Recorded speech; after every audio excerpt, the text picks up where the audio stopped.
Dunedin, Florida, is a charming coastal city with a rich history that reflects its Scottish roots, Native American heritage, and evolution into a modern-day gem on the Gulf Coast.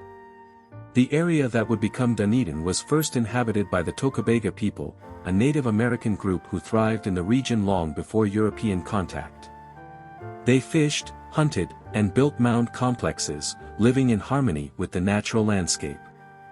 Their presence faded by the 17th century due to disease and conflict following European exploration, but their legacy endures in the area's archaeological remnants and its deep connection to nature.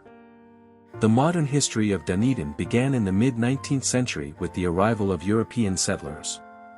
In 1852, Richard L. Garrison became the first person to receive a land grant in the area, marking the beginning of permanent settlement.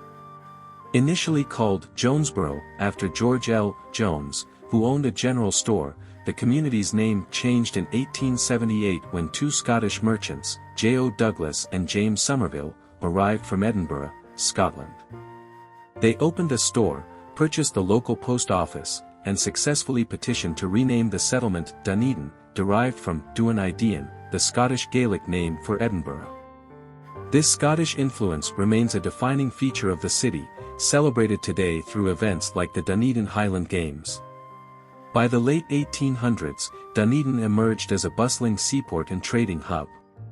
The arrival of the Orange Belt Railway in 1888, the first railroad in Pinellas County, connected Dunedin to St. Petersburg in central Florida, spurring economic growth. A large dock accommodated schooners and sloops, and at one point, Dunedin boasted the largest fleet of sailing vessels in Florida.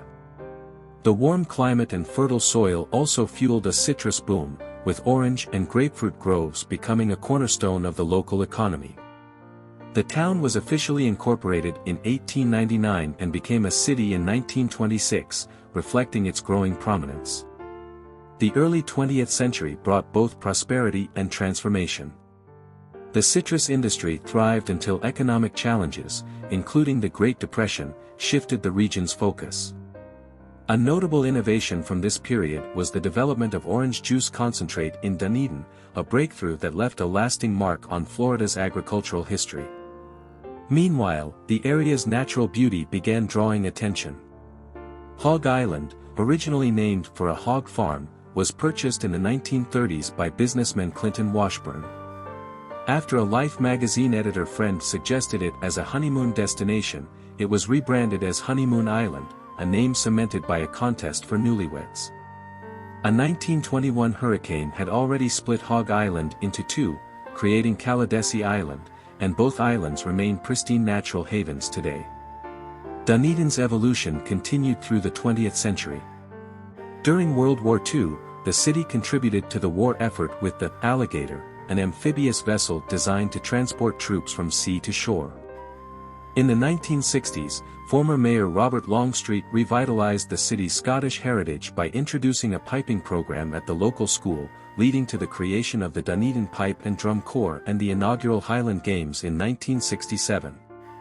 The city also became the spring training home of the Toronto Blue Jays in 1977, a tradition that endures at TD Ballpark, built on the site of the original Grant Field from 1930.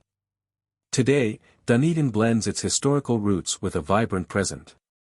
With a population of 36,068 as of the 2020 census, it's the fifth largest city in Pinellas County, part of the Tampa-St. Petersburg-Clearwater metropolitan area. The downtown historic district, free of large commercial signage and chain stores, preserves a quaint, walkable charm, while the Pinellas Trail, built on the old Orange Belt Railway bed, offers a 39-mile path for biking and walking. The city's waterfront along Edgewater Drive provides unobstructed views of the Gulf of Mexico and Intracoastal Waterway, a rarity among Florida coastal towns. Honeymoon Island State Park, Florida's most visited state park, and Caladesi Island State Park continue to draw millions with their unspoiled beaches and wildlife. From its Native American origins to its Scottish settlers, citrus heyday, and modern-day appeal, Dunedin's history is a tapestry of resilience, innovation, and natural beauty, a small town with a big story, still unfolding along Florida's Gulf Coast.